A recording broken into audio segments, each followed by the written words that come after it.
Today's episode of Rates and Barrels is brought to you by Topps.com and Topps Project 70. Topps is celebrating the 70th anniversary of its very first baseball card design with a new program that pushes boundaries while paying homage to their heritage. Project 70 has brought together creators of all kinds for this extraordinary set. Graphic designers, tattoo and graffiti artists, animators, illustrators, painters, and even a jeweler make up the artist roster, which includes names like Snoop Dogg, Action Bronson, Ben Baller, Jeff Staple, Tyson Beck, Alex Pardee, and more. Each artist will select their own MLB players and Topps designs from any year to craft a unique story. Ever wanted to know what Babe Ruth or Mickey Mantle would look like in a 1980s Topps design? Or how about Fernando Tatis Jr. in a classic template from the 1950s? Now you can. 3 new cards launch daily all year long on Topps.com and are only available for 70 hours before they're gone for good. And while you're there, be on the lookout for special cards. Head to Topps.com to learn more about Project 70 and to check out which cards are live right now. Welcome to Rates and Barrels, presented by Topps. Check out Topps Project 70, celebrating 70 years of Topps baseball cards. Derek Van Riper here with Eno Saris on this Monday. We put out the call for jargon-related questions, and we have a really good one to open with on today's show, so we're going to dig into that, as well as several individual player questions. Those are stacking up because now that we're more than a month in, there's definitely a more consistent, well, is this real sort of vibe going on with a lot of players, fast starters, slow starters, and everybody in between. So we're going to try and answer as many of those questions as we can. We've got a few over-unders a little bit later on in the show as well. So I want to start with this question because we talk about reach rate and chase rate all the time, and it really seems like we use those terms interchangeably. So we had a question from Ben. When you say reach rate and chase rate, do they refer to the same thing? And is it the same thing as O swing percentage? Yes, it is. And in fact, I got into a little trouble with that with my friend Jeff Zimmerman the other day when we were chatting. I asked him something about reach rate, and he had no idea what I was talking about.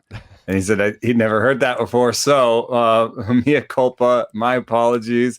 The thing is, I just don't think that O swing, I think it sounds technical and it sounds more complicated than what it is. So I think that I like reach rate because it's like reaching at balls that aren't strikes, like reach rate, I think, or chase rate. I like both of those better than saying O swing. It's like O swing.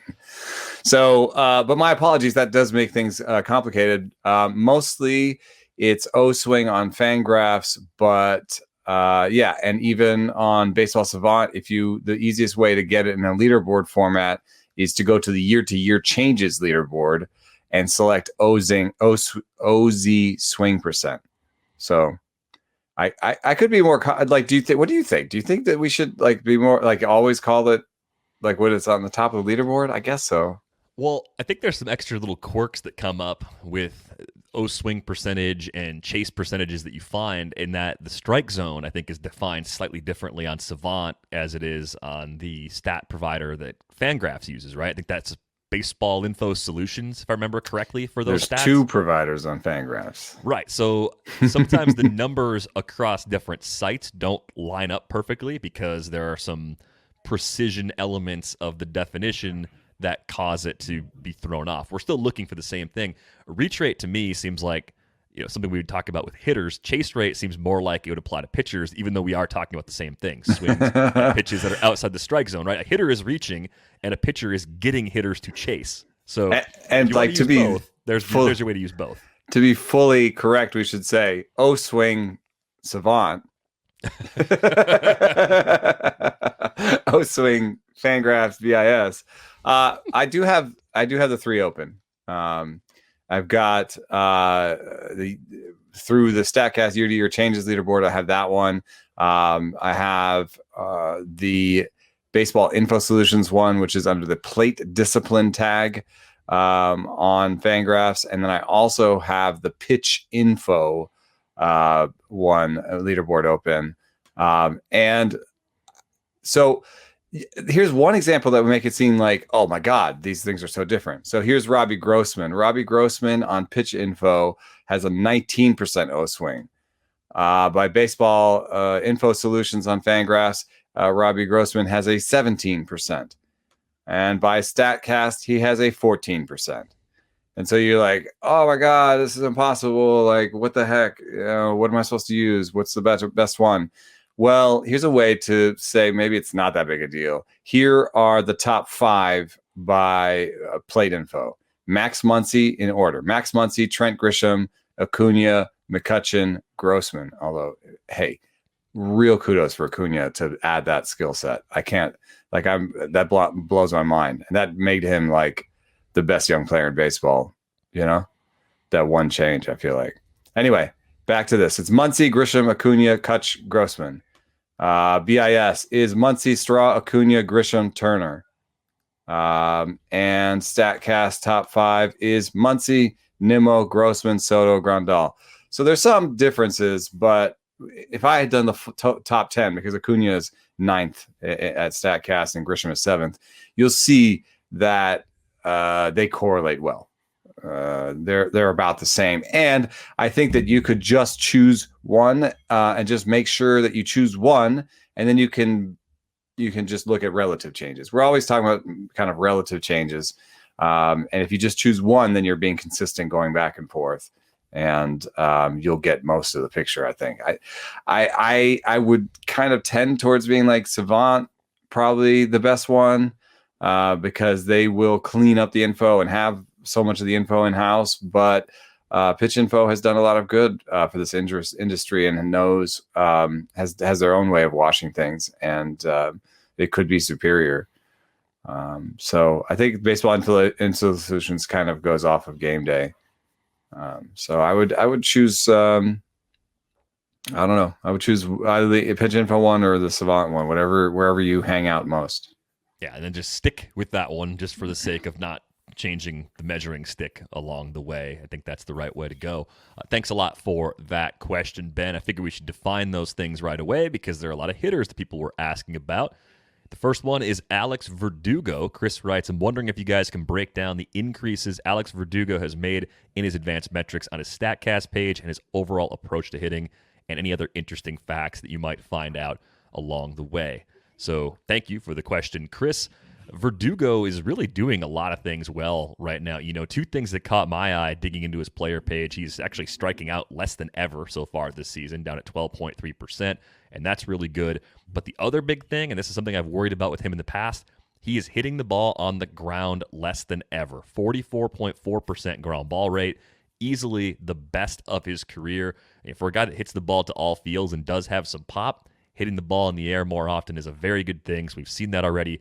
4 homers, 3 steals, 306, 362, 476 line, almost a carbon copy of what he was doing in the shortened season. So I think it's really easy to see some legitimate growth in this profile. Yeah, and like you could take one eye to it and be like, well, he doesn't barrel balls that much. Like his 5.5% barrel rate this year and his 5.7 career, it's not a huge number. He's not a huge power hitter. But what I like about what he's doing, it seems like he's settling in as one of the preeminent line drive hitters in baseball. You look at his sweet spots percentage, it's up. He's hitting the ball harder, but his average launch angle is 10 degrees. It's 8 degrees for his career. He's just not a guy who's going to focus on lifting it. He's going to focus on frozen ropes everywhere. So when I see, a little bit higher first pitch swing rate and, some changes in his strikeout rate and his reach rate is down. His out of zone swing percentage, Savant. No, I'm not making fun of the person who asked the question at all. I'm making fun of myself that it is just difficult. I think that's why jargon exists, right? Is to like to make things a little bit faster than than being super precise. So, but anyway, his reach rate by Savant is down. So I just see him coming. There's nothing that like really stands out as being like, oh, this is the one thing he's doing totally differently. It's just, I think he's really settling in as a frozen rope hitter. I kind of, like a little bit Vottoian in a way, just not a guy. You might have a peak season where he hits 30 homers, but more of a 15 to 20 guy year in, year out. I hate that I always go to this comp when we're looking at a guy that doesn't strike out a lot and hits the ball hard, but hits the ball on the ground a little bit. At least he did, especially early in his career. But DJ LeMahieu has a similar profile, but we're seeing Verdugo lift the ball more than we ever see LeMahieu lift the ball right now. So maybe that comp starts to break down. But when you look back at early career DJ LeMahieu, you had single-digit homers in Colorado, which was pretty weird, but you saw double-digit speed. When we're seeing Verdugo steal bases at a really efficient rate, so while I don't think he's necessarily going to get you 20-plus bags, he's probably going to get you a dozen pretty easily. So you factor in 15 to 20 homers, a dozen bags, a really good batting average, because he's not the kind of guy who's going to hit the ball into the shift. He's going to hit it everywhere. You can't really shift that effectively against him. He's probably above average across the board, which is something that Ariel Cohen was banging the table on this one repeatedly. There's a short list of players who are above average in every rotisserie category, and Verdugo was on that list going into the season, and he's really right there as we played the first month plus now.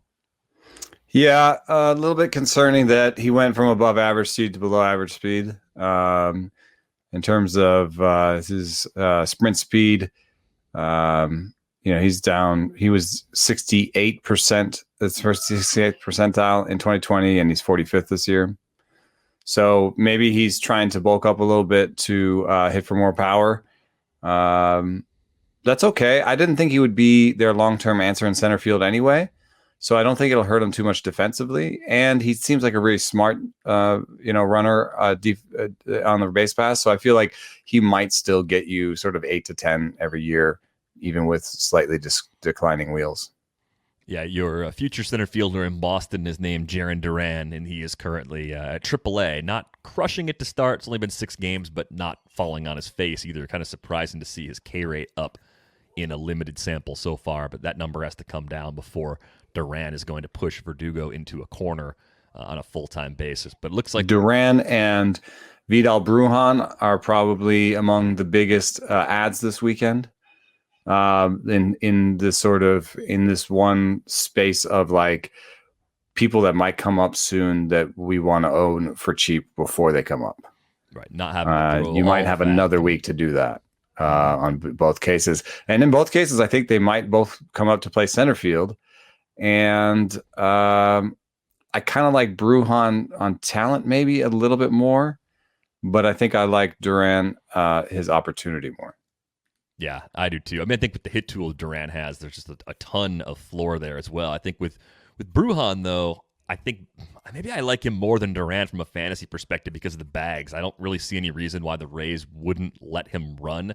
And I'd like they've actually run a fair amount for like a sort of a forward-thinking team or whatever. Like that was one thing that happened on their way to the postseason last year was all of a sudden they were the second fastest team. And once they got Brett Phillips, they were like one of the 5 fastest teams in baseball, and were also stealing bases a bunch. Yeah, Brujan has been ridiculous at Durham to start the year. 4 homers in 6 games. Already has a steal, hitting .455 with a .571 OBP. So he's kind of forcing the Wonder issue. who? Yeah, that's the kind of stuff that's happening somewhere. Wonder who? Like, well, they're both coming up, and they're both going to be pretty awesome and pretty fun to watch, I think, for a really long time. We did get another prospect called up over the weekend. Trevor Larnach got the call on Friday, made his debut on Saturday. So he was one of the other prospects that was scooped up over the weekend in redraft leagues. And I didn't really think the bidding was all that aggressive on him. Maybe there's some concerns about him not playing against lefties. And if you think about the current state of the Twins, Alex Kirilloff has a wrist injury. He had a cortisone shot for that. So we're still kind of in a holding pattern with him. Buxton has a grade 2 hip strain, so he's going to miss at least a month, possibly longer. I was trying to make the pieces fit, and the best I could do, if you have a healthy Kirilloff and a healthy Miguel Sano and a healthy Nelson Cruz and a healthy Max Kepler along with Larnach, Kepler plays center field, which he's done when Buxton's been hurt in the past. So I think there is a way for all those guys to coexist in the same lineup while Buxton is out. But I think once Buxton comes back, that's when things could get really crowded. Yeah, I had a slightly different calculus, just thinking that maybe Kepler wasn't great in center, and so we would just see a fair amount of Jake Cave with Buxton out, and then Buxton would come back. And then I thought that Larnach was more of a real boom-bust situation with Kirilloff's wrist, because Kirilloff is going to test the wrist this week. And basically the idea is if he likes how it feels, they'll just bring him back up. Like they won't even bother with much of a rehab or whatever, because it's just been resting this wrist, right? And then if he doesn't like it, could be surgery and be out for the year. So Larnach could end up being a really, really good pick if that happens. But if Kirilloff does come back, I kind of see it as even with Buxton out, Kirilloff, Cave, Kepler, Cruz, and Larnach just spelling guys. But that's interesting that Kepler could play. The other reason I did not bid aggressively on Larnach was just I just don't see him having much speed. And I think that the strikeout percentage is super variable. Like, I don't think we know what his strikeout rate will look like. So if he comes up and strikes out 35% of the time, doesn't have any speed, he could be like a guy who hits 230 with, 20, 25 homer type pop. Yeah, a left-handed Hunter Renfroe or something, which is... You know who I went in aggressively instead of Larnach? Who'd you get? Tyrone. Oh, yeah, Tyrone Taylor looks really good on paper, and I think the way I see that situation is you've got Bradley and Kane basically platooning in center. You've got Yelich down probably longer than he was the first time with that back injury. I'd be surprised if Yelich is back before we flip the calendar to June. That's my bet, is he plays very regularly with Yelich out. Yeah, he's probably the primary left fielder, and then if one of Kane or Bradley gets hurt, he could actually play center. He can be the other guy, right? If it's a Bradley-Taylor platoon in center and then Taylor playing left on days where they're both in the lineup, that's nearly everyday playing time. The other key here is that Daniel Vogelbach could move to the bench and Billy McKinney can play first base, or you just not play Billy McKinney at all. So with Taylor, the thing I keep coming back to is he's had a lot of injuries as a prospect. He was an above-average hitter at AAA in 2018 when he reached that level in the first time, and because they've been so loaded in the outfield at the big league level the last couple of years, he just hasn't had more than scraps to play. I think the question I would have for David Stearns if we were interviewing him is to say, why wasn't Tyrone Taylor playing ahead of Ben Gamel? Like, I realize Gamel's a lefty and Taylor's a righty, but Taylor looks pretty interesting, and I bet Ben you that'd Gamel be his doesn't. answer, though.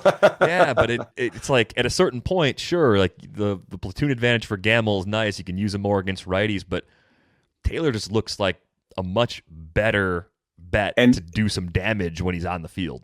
Yeah, and he does two things that I don't think Larnach has demonstrated he can do completely, or one of them he doesn't. Larnach does not have that speed, and Taylor is fast and could steal some bases. And then the other thing is, I believe in Taylor's strikeout rate bet more. I think it'll be significantly better than Larnach. So I'm assuming a slightly better average and more steals. And, some of the same playing time issues. Yeah, the Brewers could get healthy and suddenly he's out of a job. But with Larnach, I think that situation is more acute. I see him going down pretty easily. I think Taylor's kind of made his case already. And besides, the difference was actually interesting. Like I kept getting, I got 2 or 3 shares of Taylor for like $35. And I saw Larnach go down for like 230. Like some people got really aggressive on that. Yeah, I was more 5 to 8% on Larnach, unless there was a desperate need for hitting, in which case maybe 10 was the most I was going to go. I didn't think 20 plus made sense, even with the way you could shift things around. He's a bat-first prospect, so if he hits, and they're struggling right now, too, as a team. They're well below 500. If he hits, they're going to find a way to keep him. But they could also, they also aren't doing that well on defense. So, to put Kepler in center might be kind of taking the finger out of the dike and putting it in a different hole. Sure. Yeah, let's go with that. Dominic Smith is a question that came in from Max. Has he been unlucky to start the year, or have pitchers figured him out? Looks to me like he might be getting exposed by off-speed pitches. Do you think he can recover, and is he worth a roster spot in a shallow keeper league, a 12-teamer where you can only keep 5? Thanks, Max. I'll answer the second part of that question first.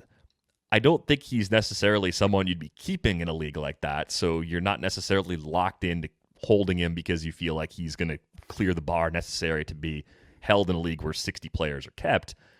But I do think Dominic Smith is a good hitter despite the slow start. 28 games, hitting .222 with a .271 OBP and a 323 slug.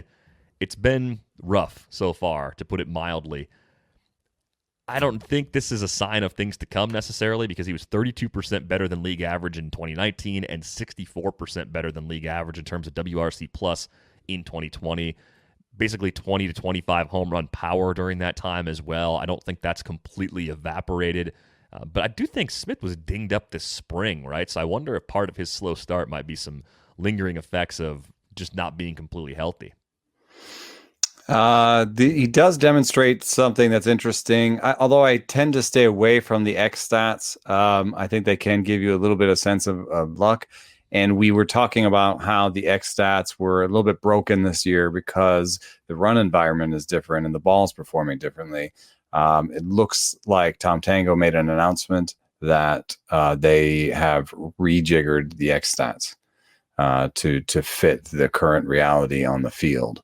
So that says Dominic Smith's 283 XBA is a lot better than his actual 222. Even though his barrel rate has gone down, 8.1% barrel rate this year and 8.8 career. If he keeps that around 10, I think he will be like a 275, 280 type hitter with 25 homers or plus, right? I mean, that's 10% barrel rate is not like Stantonian or anything, but it's like top quartile. I still think there's a chance he could get traded in season to a team that will play him at his natural position. But if you look at the playing time so far this season, it's usually just days off against lefties. He's pretty much been an everyday guy in left field against right-handed pitching to this point, spending most of his time hitting third, fourth, or fifth in that Mets lineup too. And they're going to wake up. Like, it's only a matter of time. I think Lindor homered over the weekend. Maybe the rat versus raccoon situation is going to get them going. What? Or Donnie Stevenson. I don't know what's going on with the Mets, but it seems like... Why are they pushing this thing so hard? I don't know exactly. It's got some Hank the Dog vibes to me. It really smells like there was a fight between players, and they're just trying to cover it up with this rat raccoon thing. It's just a really bad cover-up. Yeah. I don't know. Which side are you on? Do you think it's a rat or do you think it's a raccoon? Was there an actual animal at any time? I don't think there was ever a picture of one, but it's New York. I assume it's a rat. I'm supposed to opine on an animal I've never seen? Very important. You're right. Good point. It was New York. Probably a rat. I was walking to, I think it was a Tout Wars auction with Clay Link a few years ago. We were just walking down one of the streets in Midtown, and he goes, I'd really like to see a New York rat. And right on cue, within seconds, one scurried by. I'd never actually seen one on the sidewalk before either. And it's just like, oh man, it's unfortunate that the trash collection is done the way it is in New York. I think that it leads to more of it. The trash is basically just there on the side of the road. It's not always great. And not always in like, they don't really do like the container thing so much. It's just like a bag of trash on the side of the road. My wife and I were walking home late one day, and like one scurried by, and we were like, ew, that was so close. And then we realized that we were like on a highway. It was like the meatpacking district where there's even more gross stuff out. And then like 30 rats scuttled across in front of us. And then you called a car immediately. We were like, ah! So anyway, it was just and then on the subways you will see them down at the bottom, but I don't know. It didn't affect my. I didn't. It wouldn't be one of the first things I said about living in New York. No, I had been there several times before seeing one, so yeah, it's not as bad as some people might make it out to be. Staying in New York for a moment, because we're making it sound so pleasant, Gleyber Torres hit his first home run of the season over the weekend. Little than everybody expected. Yeah, 9th, I think, was the official date if you're keeping score at home, and maybe if you have him on your team, you are.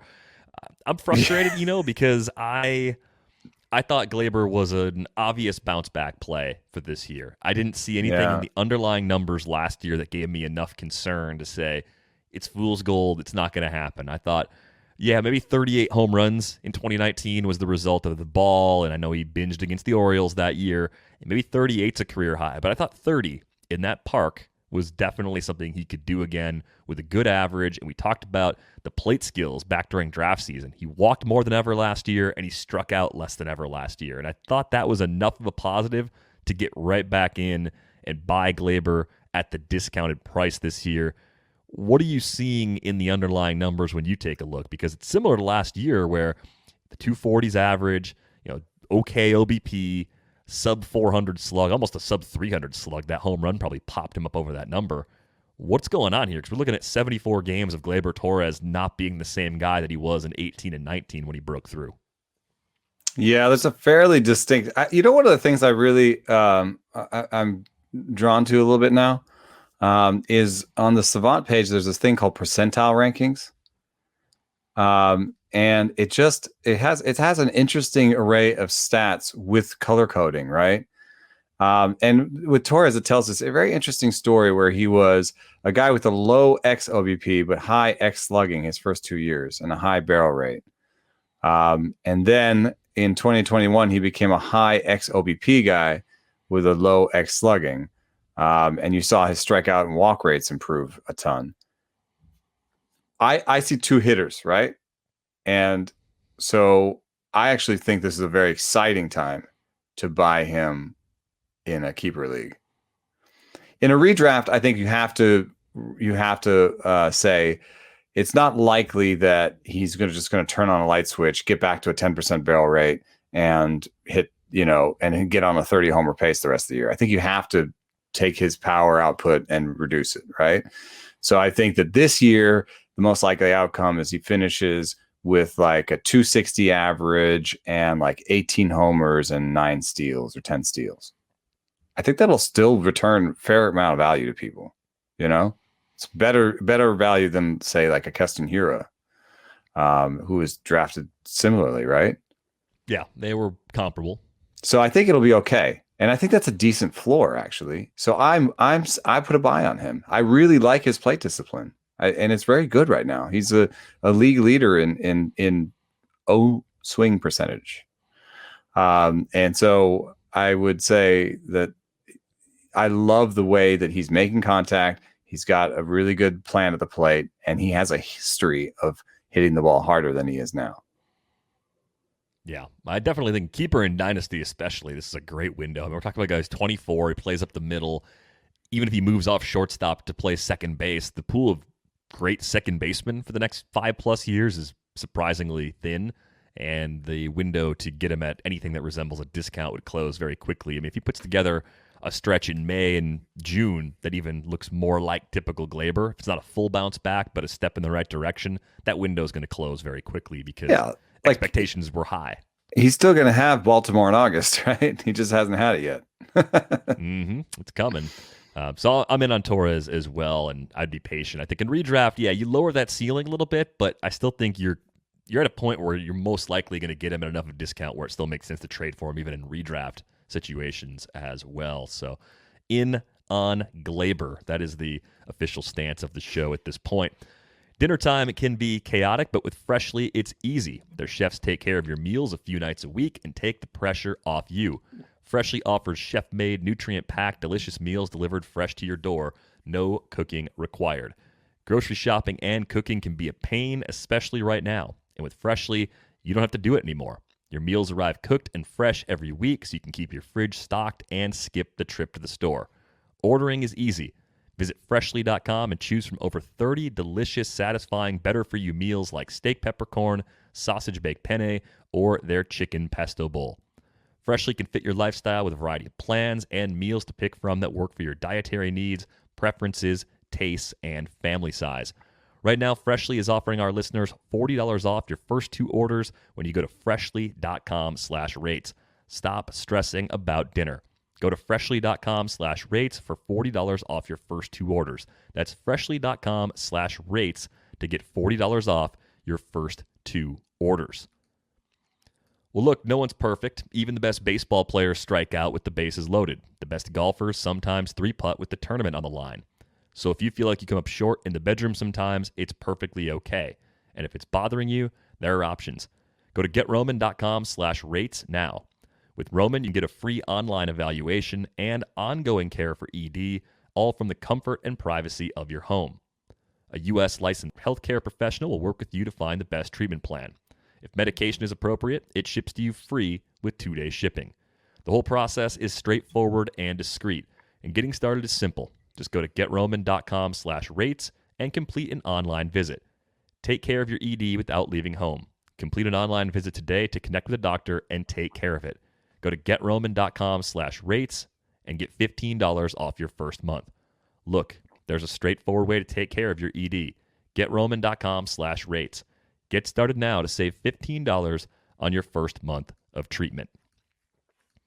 All right, let's talk about Robbie Ray. He was another player that was asked about with an email. It came in from Max in San Francisco.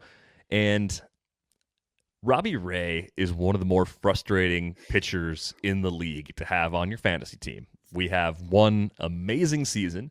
We have plenty of years with lots of strikeouts. And we've got partial seasons where he's looked like he's figured some things out only to blow up and disappoint everybody.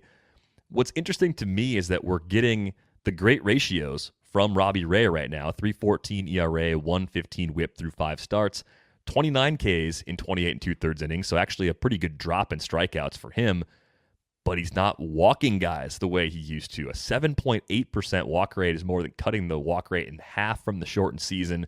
This is a guy that's run a double-digit walk rate 4 years in a row going back to 2017. So I can take this version of Ray, which also comes with a lot of home runs, if he's not going to walk guys and he's still going to miss bats at a good clip. It's not the peak Robbie Ray, but this might be a lot more sustainable in the long run.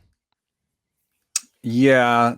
It is interesting. I think that if you look at stuff in Location Plus, the last 3 starts have been above and beyond way better than the first 2 starts. With the stuff, I think it's just his fastball's gotten a little bit harder. You can see he's actually throwing among the hardest, some of the fastest fastballs he's thrown in his career. So he's doing good velo wise there. And his breaking ball got harder too. So that's 2 things that would affect his stuff number positively. On the location thing, we've got a graphic. Let's check it out. First 2 starts. Oh, face off. The first 2 starts are not this one, the other one. That's what his fastball command looked like on the first 2 starts. You see a scattered heat map. He's trying to go inside to righties. He's throwing low in the zone. It's kind of all over the place. And then here's his next one. Boom. I think it looks a little bit like the Glass Now thing where they're like, don't worry about in and out. We're going to keep you up and down. And you're going to throw at the top of the zone, and you're going to throw low in the zone, and you're just going to keep them going up and down. And so it's a much more clustered, centralized cluster, and it's also higher in the zone on average. I think those things can help him, and it hopefully will lead to some weak fly ball contact. It's also leading to homers, but he's a guy who'll give up homers all the time anyway.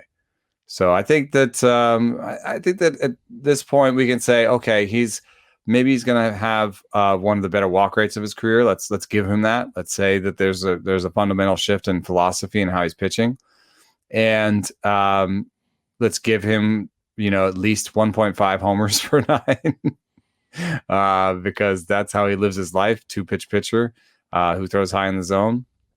I think that he could give you something like what Zips has planned: a 4.3 ERA. A bunch of strikeouts, and a homer and a half. Yeah, it's weird to see a system with a sub-4 ERA projected, but Steamer's down there at 380 with a 127 whip. I mean, that seems like the best-case scenario. Giving him his best walk rate of all the different ones. Mm-hmm. But I don't know. It also gives him a 1.28 homers per 9, and you have to go back to 2017 to find that for him. But maybe the run environment, I don't know. But he's given up nearly 2 right now, and that's kind of in line with his recent work. So somewhere in between that Steamer and that Zips projection is where I land. I really need to read the Max email because he describes the Robbie Ray experience as he screams like Monica Seles on release, which he does. He probably is the loudest grunter in the league. He does. Throws FU gas down the pipe, never walks anyone, and does it all in an obscenely tight uniform. His pants are so tight, it looks like they're disappearing into his butthole. Like it looks like there's like a shrink machine in his butt, and it's like pulling the pants all the way in there. Needs to be more pants. I don't know if that's not enough pants. visual that I need to give to people, but they're tight and it's fun. Yeah, and I think that goes in line with the heat maps. You know, he is just kind of being like, "Hey, do something with this. It's 95, 96 now." Thank you for not mocking up a graphic of what is happening with Robbie Ray's pants, because I feel like that'd be bad for the YouTube viewers to have that going on. Let's move on to Dylan Cease. Manny wants to know if we're seeing anything different in his performance that is encouraging. Obviously, with Cease, walks are key, but is that the crux of whether or not he can take the next step here in 2021? Yeah, I wrote up Cease in my pitcher report that came out on Friday. There's been a mechanical change. He's kind of like stays back and upright a little bit longer. There's been a command plus change, which is kind of hard to affect. That number is pretty static year to year. And he went from 83, which is future reliever, to 91, which is kind of like Yu Darvish territory. Like if the stuff is good enough, he'll be fine. And he also, in starts when he doesn't throw his changeup, which I think is just a bad pitch, even though it kind of looks okay. In starts where he doesn't throw the changeup, he has a stuff number over 120.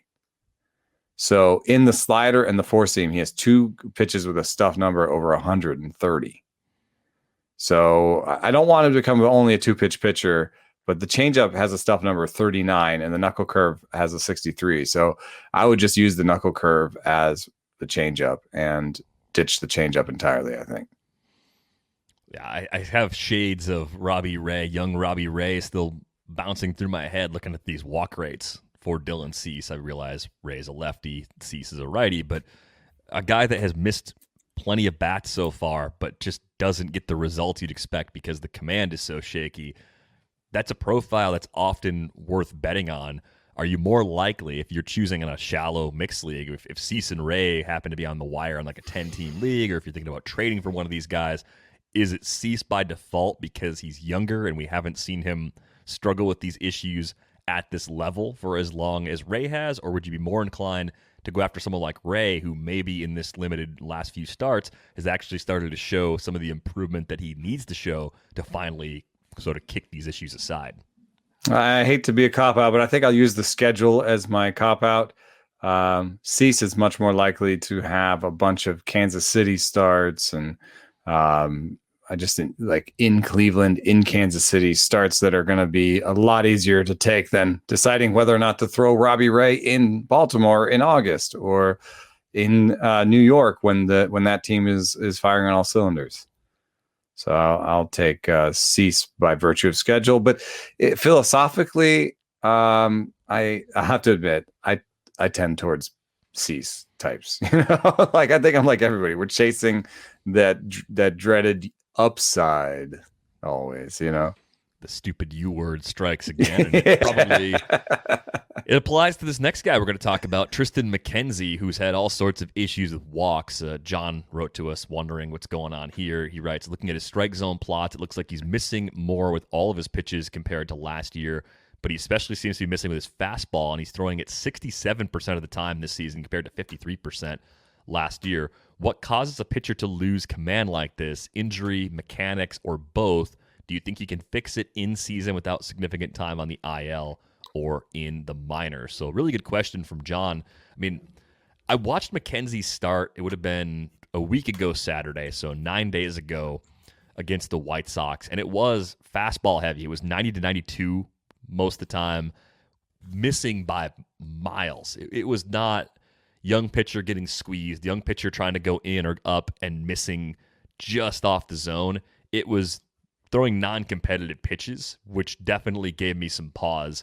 McKenzie was someone I really liked coming into the season because with Cleveland's recent history of maxing out guys with a lot less raw talent than he has, I thought the sky was the limit. I thought they could have him take a huge step, and maybe other than some concerns about his workload from the lat injury he had a couple of years ago and the shortened season, of course, being more impactful for a guy like him than some other guys, that was really my only concern. Command, I didn't think it was going to be a problem for him, and it's been a bit of a train wreck to this point.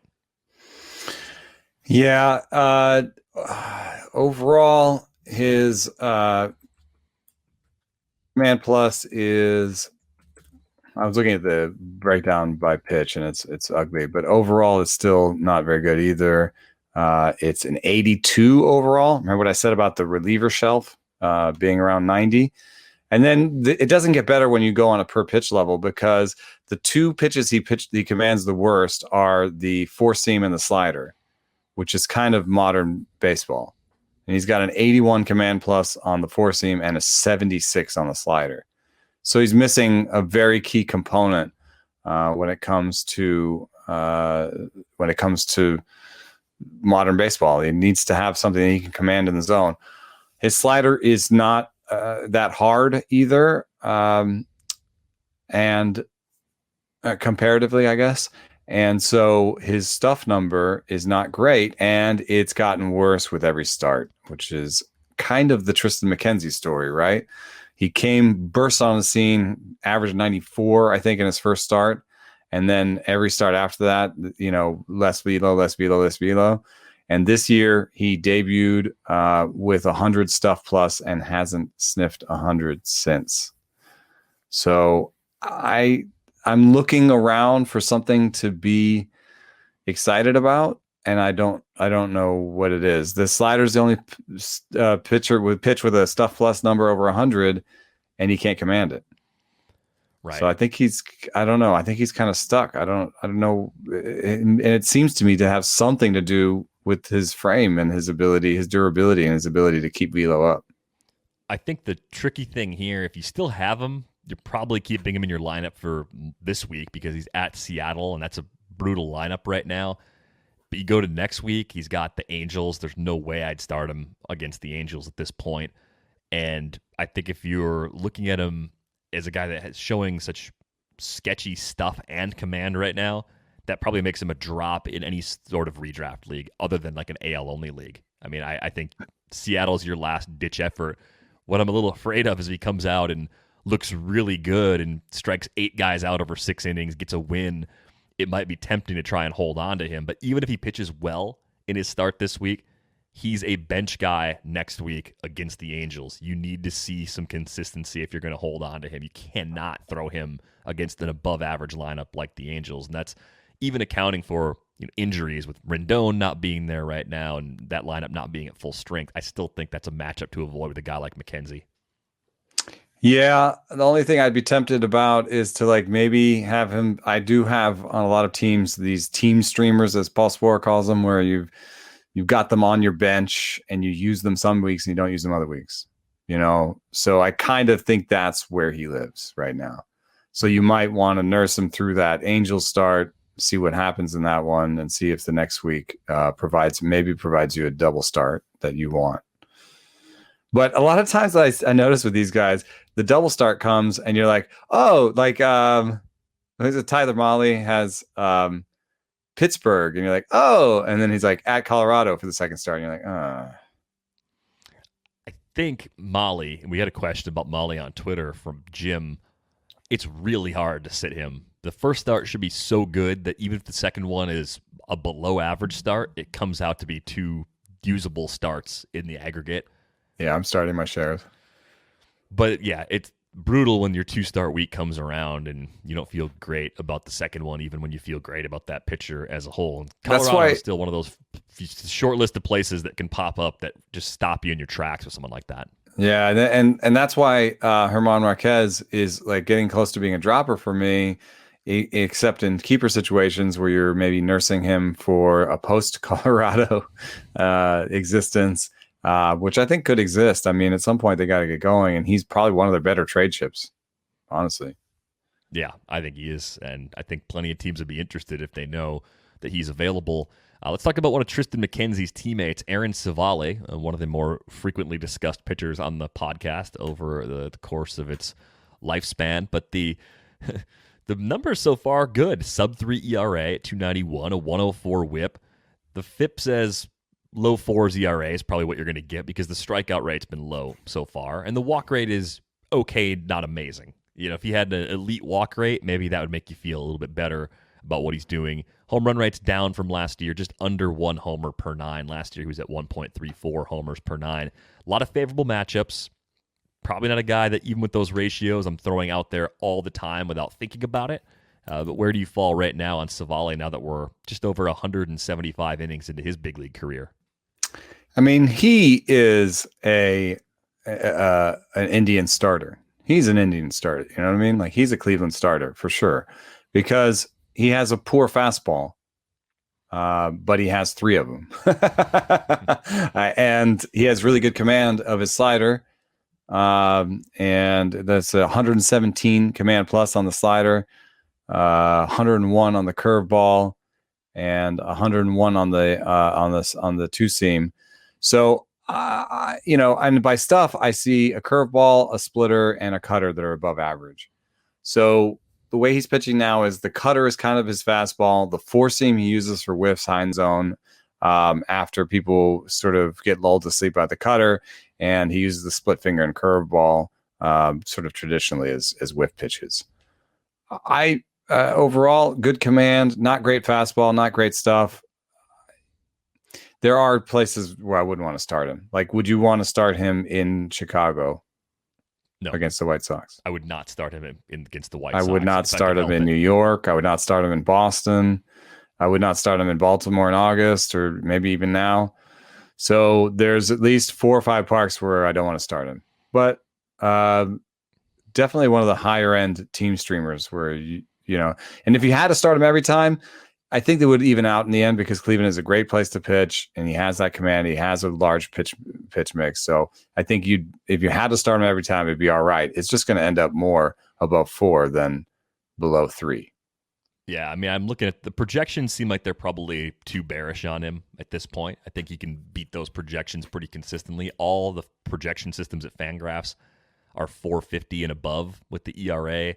They're in the 130 range for the whip.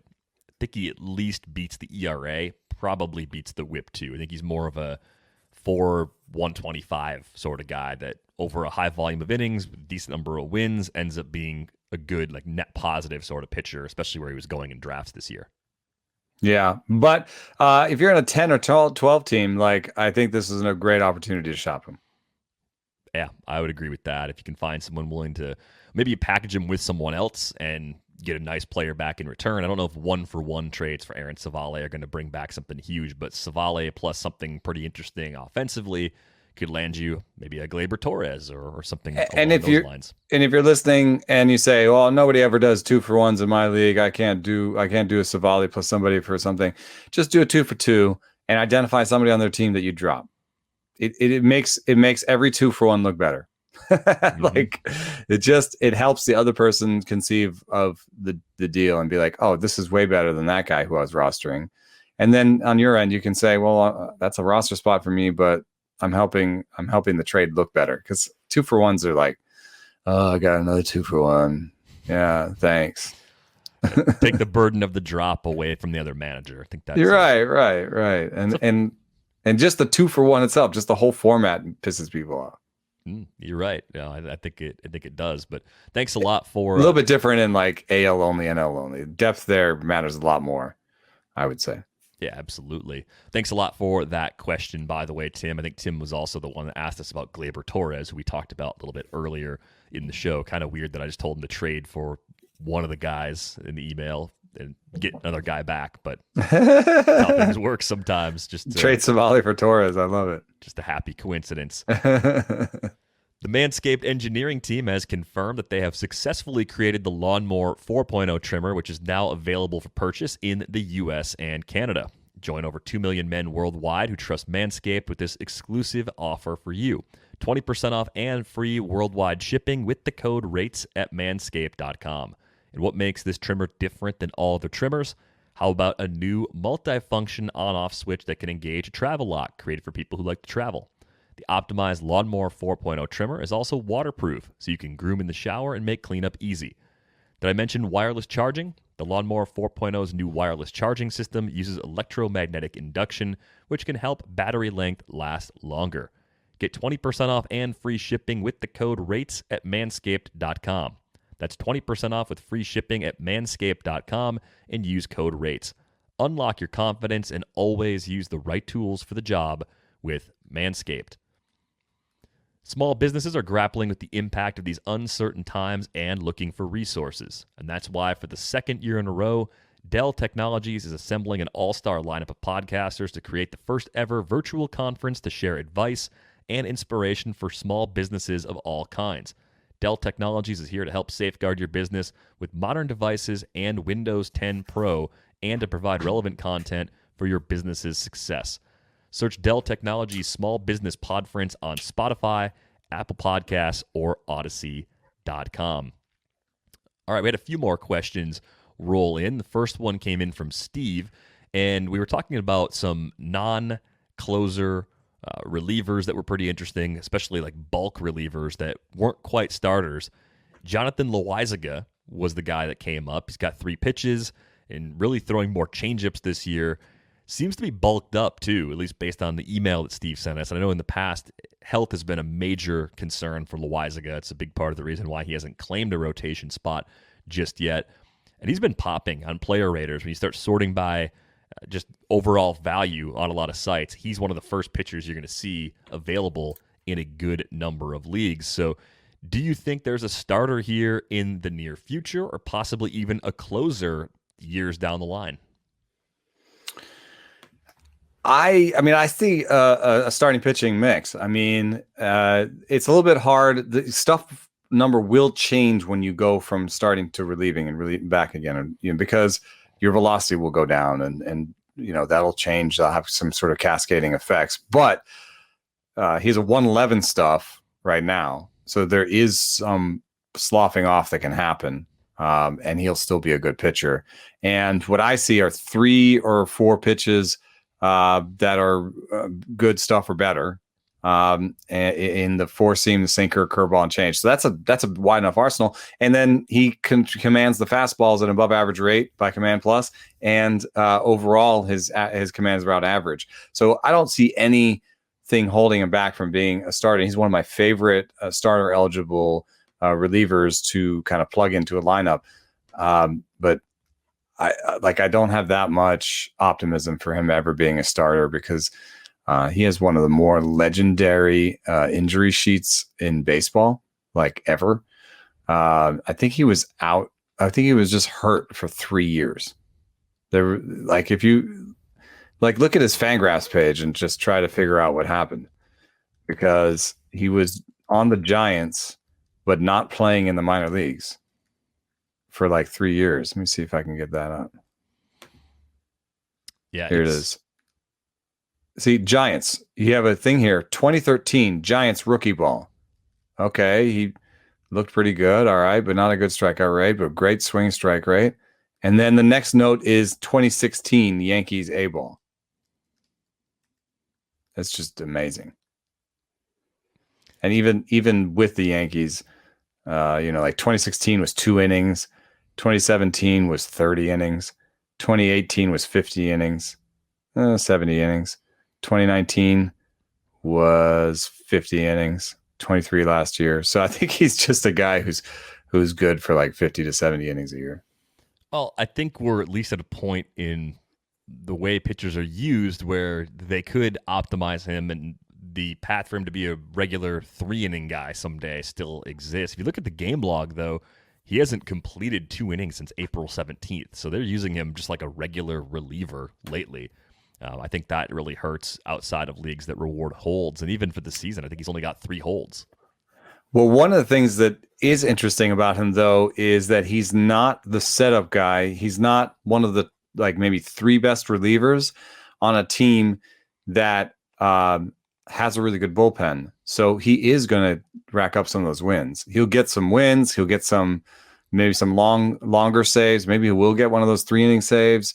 but I think he'll get some wins and holds. And so that's why I like him in SB eligible. That's where I'm using him as like a, just rack me up a couple wins. Like by the end of the season, give me 5 wins and 10 holds. Yeah.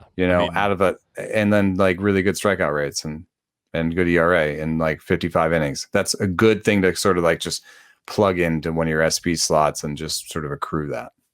Yeah. I don't know if you could really use him outside of 15-team mixers as that last pitcher. I think anything more shallow than that, maybe in daily leagues, he's on and off the roster a few times. You just throw him in there when you're looking for an extra pitcher that could give you good ratios and a high strikeout rate for the innings that he's out there. But thanks a lot for the question, Steve. We had a question come in about Caleb Thielbar. This came from Sean.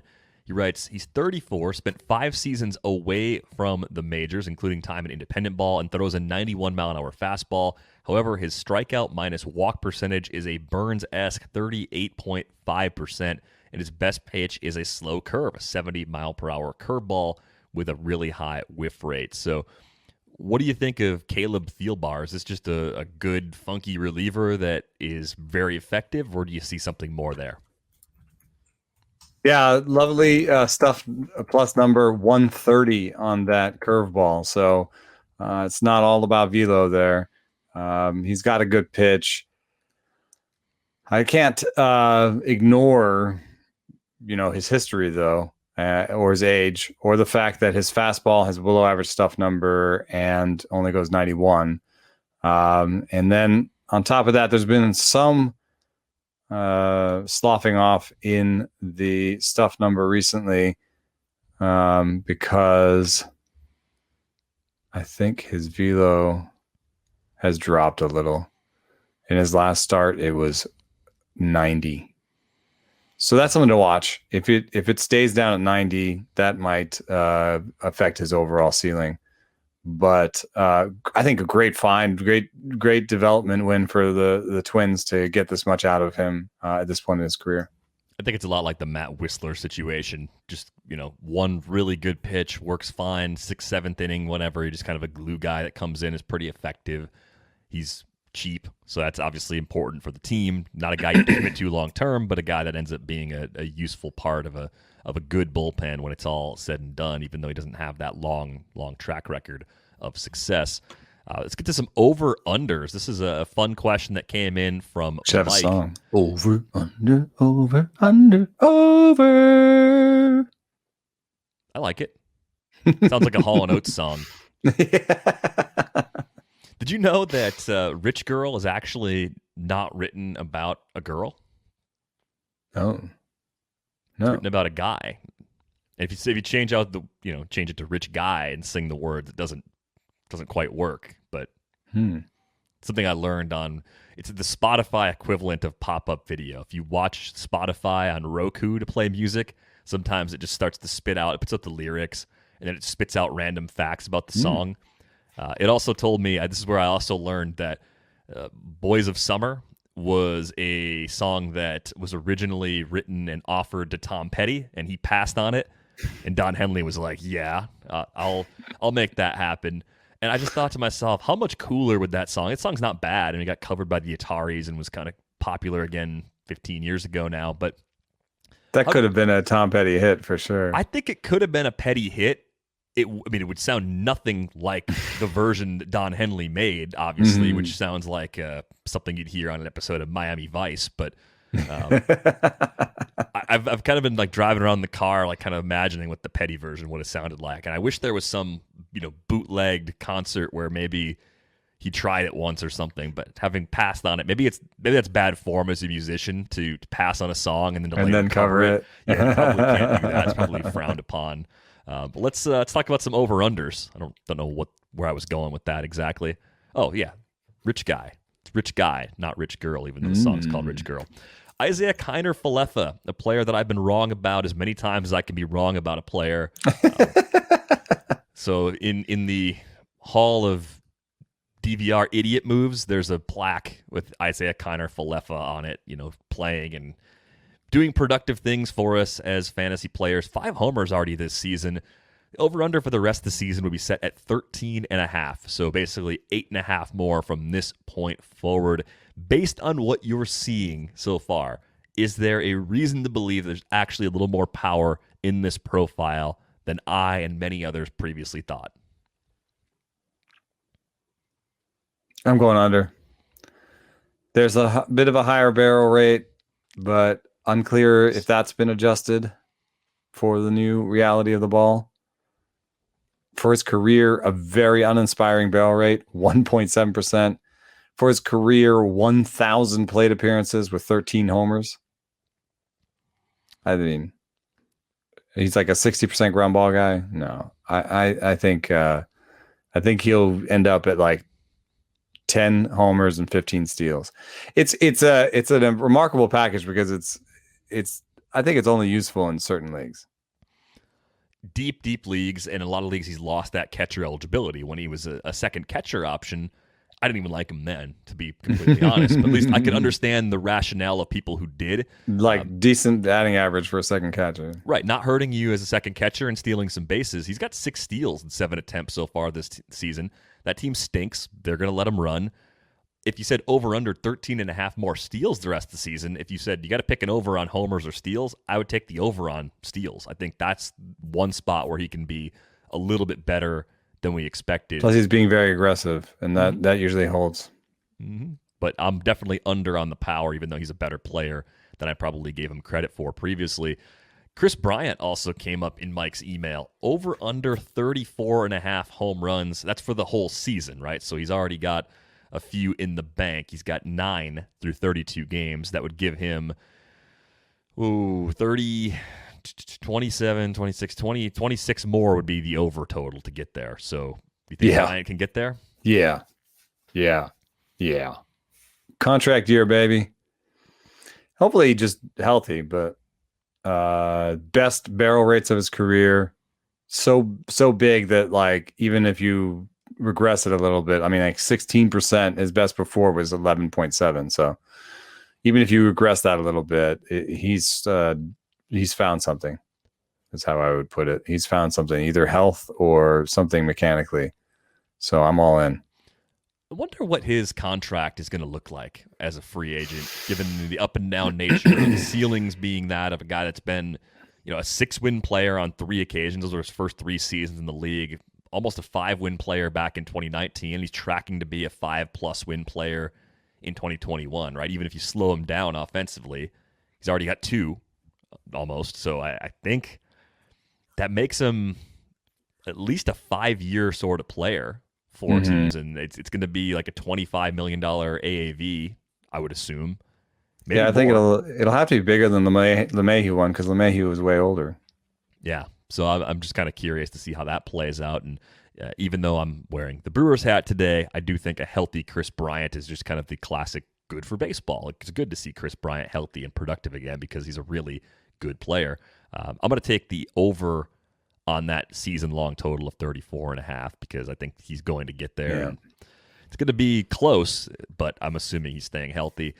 How about Jose Barrios? Over under a 27.5% K percentage for the rest of the season. The email from Mike had it at 30, and I felt like 30 is just too much of a leap where I would have to take the under.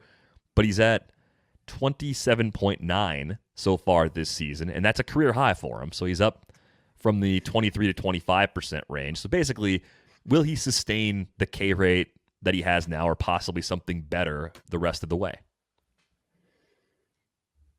I'm just mad, dude. I like Jose Barrios. We've talked about Jose Barrios on this, and I think that this year I have no shares of Jose Barrios for some reason. And I don't know why, because I've had shares other years. Stuff Plus says awesome curveball, average 4-seamer, okay sinker change. Command Plus has always liked him. But I have to admit, as much as I like him, he goes through streaks. And I think this is probably just on one of the better ends of his streaks. I don't think he has to go over 27.5% with the K rate to have the best fantasy season of his career. That's also true. Yeah. You know? Even if he just plays his projections the rest of the way, he'll probably have the best fantasy season of his career. Right. If he cuts the walk rate down a little bit and keeps a 25% K rate, that's going to work. He's kept the ball in the park so far. The career best home run rate holds up. That can do it too. I wonder if this season we're getting so far, ratios wise, maybe this is about as good as he can be. A 3.49 ERA and a 1.14 WHIP. If that's his ceiling, I can live with that as someone that's been trying to get the Jose Barrios breakout every year for about 4 years now. I think this is what I was hoping for last year when I drafted him more often than I drafted him this year. And it's not because I was like, ooh, he burned me. It's just I think it had something to do with where he was available and where he's being taken and what I was doing at that point. All right. Well, I'm officially going under on 27.5% with the K rate, but that's with the asterisk of I still like him. But what's interesting too is his career number is around 25%, but the league just went from like 23 to 25%. Right? So if he was 25% when the league was 23%, then maybe just 27.5 is basically the new 25. Just K rate inflation. Yeah. So maybe he's just the same guy. It's just the league striking out more. Yeah. I'll still take the under. I can be right at 27.4 and I can claim victory that way, and I'll happily take it. The last player Mike asked us about was JT Brubaker in Pittsburgh, and I just have JT Brubaker throwing 3 straight sliders outside the zone to Keston Hiura, just burned into my memory. Hiura flailing at all 3 of them and just walking back to the dugout like, hey, what just happened? Why did I do that? But Brubaker looks really good so far, kind of on the consistent list of Eno's undervalued pitchers. And where do we go from here? Right now he's at 21% with his K minus BB percentage. So even like 18% at the end of the year means he's about 16.5% here on out. That gives him quite a bit of buffer. Yeah, the redone Stuff Plus is not as excited as the preseason Stuff Plus because we've been tinkering with it. He has about average Stuff Plus with the two breaking balls are standout. The changeup is about average, and the fastballs are not great. And I think that's actually that stuff number fits what he does best. I think he is an average stuff guy with good command. Because if you watch him, his fastballs aren't that great. He's a little bit borderline there. So here's a guy that I'm happy. I'm happy if our highlighting him led to you rostering him so far. But I also think he's slightly over his skis and would be a decent sell high. I think if I was projecting him, I like Steamers 3.88 ERA with a 1.29 WHIP. I could see him being a little bit better than that. So I think maybe like a 3.75, 1.25 with a strikeout per inning. I think he can do that. There's just going to be games where people somehow figure out how to attack those fastballs better. Better Pirate for the rest of the season, or if they get traded, just better pitcher for the rest of the season, Brubaker or Tyler Anderson? I mean, the model loves Tyler Anderson. I like talking about the model like it's sentient. The model loves Tyler Anderson. Well, I think Brubaker has a more Pirish name. He does. Aye, Brubaker. But if I'm picking Tyler Anderson. Fair enough. I just figured a lot of people probably have them reasonably close in terms of how they evaluate them and look at their respective strengths and weaknesses. So over under for me on 18.0 at the end of the season. I'll say slight under here. I don't know why. What was the over under? 18.0 what? K minus BB percentage. And he's at like 21, I think, right now. Ooh, so that's exciting. Yeah, it's really good. I just it's a new level for both. I can't buy the improvement for both just yet. Yeah, and his minor league career does not support a strikeout rate this high. Yeah. If the stuff numbers were better, maybe I'd be a little more inclined to buy in. If he finishes at 15, 16%, that's still good. Doesn't mean he failed. It's just more of like he has 4 starter. Like, he's definitely a major leaguer. Like, those 2 breaking balls in this league, that means he's a major leaguer. But I just think that guys with bad fastballs, they just go through stretches where maybe they just lose a little bit of the touch on their slider. They have to go to the fastball on a fastball count, and boom, bad game. Yeah, I'm right there with you. Thanks for the great questions today. There were plenty of them, as I mentioned, and we're always taking questions. ratesandbarrels@theathletic.com. If you want to send us an email, on Twitter, he's at Saris. I am at Derek Van Riper. If you don't already have a subscription to The Athletic, I'm not sure what you're waiting for, but we have a special offer going on right now. It's $3.99 a month to get in at theathletic.com/ratesandbarrels. So you can go right to that link, or you can click on one of Eno's pieces or one of my pieces and sign up that way. Any of those options are great, and it's really appreciated, because if you're supporting the site, you're supporting this podcast. And you can also support the show by leaving us a nice rating and review if you're enjoying this show on a platform that allows you to do that. That is going to wrap things up for this episode of Rates and Barrels. We are back with you on Wednesday. Thanks for listening.